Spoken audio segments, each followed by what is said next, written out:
সদাগর মশাই, দয়া করে আমাকে একখানা পুষ্পাঞ্জলি দিতে হবে। হুঁশিয়ার হুঁশিয়ার নবী। কেন? আমার এক পরম ভক্ত ছিল, তার নাম ছিল মহাদেব। সে কি- একমাত্র তারে আমি পুষ্পাঞ্জলি দিয়ে থাকি। আমার ব্যতীত সদাগর মশাই, তুমি তো আমার পিতা দেবতা। আমি বড় আপনার কাছে আশা করে এসেছি, আমার আশা আপনি পূরণ করেন। দয়া করে আমাকে একখানা পুষ্পাঞ্জলি দেন। হুঁশিয়ার হুঁশিয়ার নারী। আমি মহাদেব ছাড়া আরে কাউকে পুষ্পাঞ্জলি দেব না। বলো নারী, তুমি যে মহাদেবের সন্তান, তার কি পরিচয় তোমার কাছে আছে? আসুন সদাগর মশাই, আপনি কি শুনতে চান? তুমি তো জানেন আমার জন্ম কিভাবে। আমি বলছি আপনার শোনান। আমার পিতা যখন কৈলাস ভ্রমণ যাত্রা করেছিল, পাখি পাখির মিলন হয়েছিল। ওই মিলন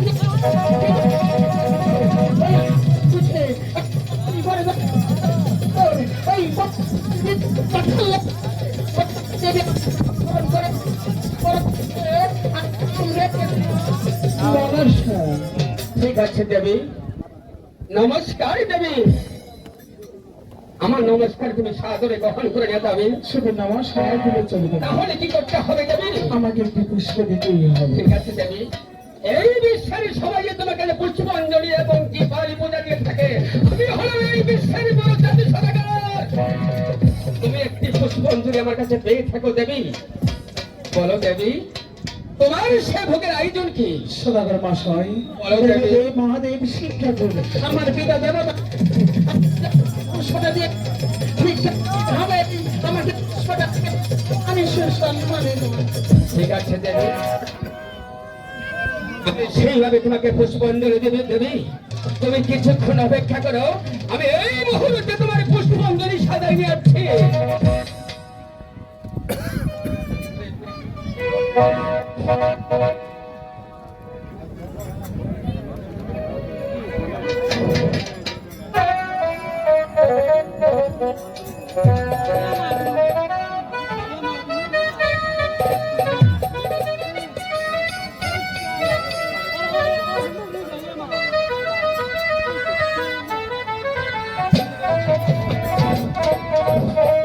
এই তো নাও দেবী, তোমার ভোগ তুমি সাদরে গ্রহণ করে নাও।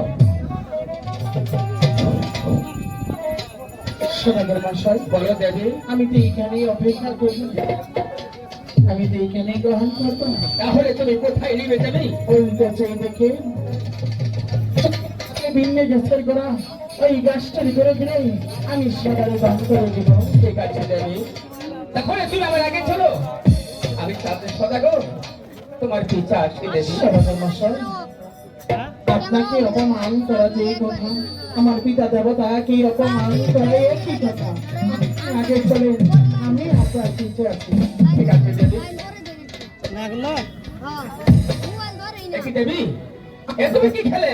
আমার খাদ্য আমি খেয়ে নিই। তোমার খাদ্য কি? আমার খাদ্য ওই কচু মনের পুরি। ছি, ছি, ছি, ছি।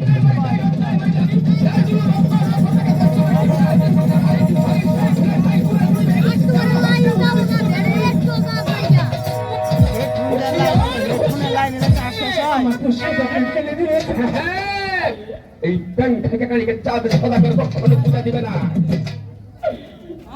তুমি সদাগর করেছো, আপনারা ভালোভাবে বলছে, আমার পুষ্পটা আপনি দিয়ে দিন। হুঁশিয়ার, হুঁশিয়ার দেবী।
আমি এখনো ভালোভাবে বলছি, আমার পুষ্কর তুমি সে সম্মানে দিয়ে দাও, আমি সে সম্মানে চলে যাবো।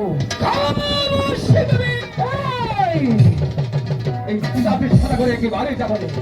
পুনরায় সে কথা উচ্চারণ করে সম্মানে তুই তার ছাদকে পিঠে উঠে যাবি। তাই জানি না তার থেকে চামড়া তুলে দেবো সন্তান। আমি যদি ইচ্ছে করি তার চুপের মাংস করতে পারি। জানি দেবো না।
বলছি আমার পুষ্পটা তুমি সুসম্মানে দিয়ে দাও, আমি সুসম্মানে চলে যাবো। জাদু সদা করে দিবার এটা বলে কোন ভাই সাথে তা উচ্চারণ করে না। সুসম্মানে তুই প্রাসাদ থেকে বিদায় হয়ে যাবি, তা না হলে আমি দারোয়ান ডাকতে বাধ্য হব। আর দারোয়ান রাখতে হবে না তোমার, আমি চলে যাচ্ছি, কিন্তু যাওয়ার পূর্বে বলে যাচ্ছি আমি যদি শিবের কন্যা পদ্মা দেবী হয়ে থাকি, আমি যদি অষ্টকোটি নাগের দেবতা হয়ে থাকি, শিবের ধ্বংস আমি নির্বংশ করে ছাড়বো। আর হুসেন, আমার নাম পদ্মা দেবী। না না না, সামান্য চিন্তালে বসে আমাকে আমি ছেড়ে বড় জাদু সদাগর আমাকে ফাঁসিয়ে গেল। আমার মনে জাগ্রত মানছে না। আমি ঠিক করলাম আগামী কাল আমার 6 পুত্র নিয়ে ওই নদীর সবাইকে যাত্রা করবো। দেখি বলো, দেখিব ওই ব্যাংক থেকে পদ্মার কত স্পর্ধা আছে। এই জাদু সদাগরের কাছে বাধা হয়ে দাঁড়ায়। আমি এই মুহূর্তে চলে যাবো মাঝি কর্ণদের বাড়ি দিয়ে। বাড়ি আছো মাঝি কর্ণধর? আরে ও বলি মাঝি কর্ণধর,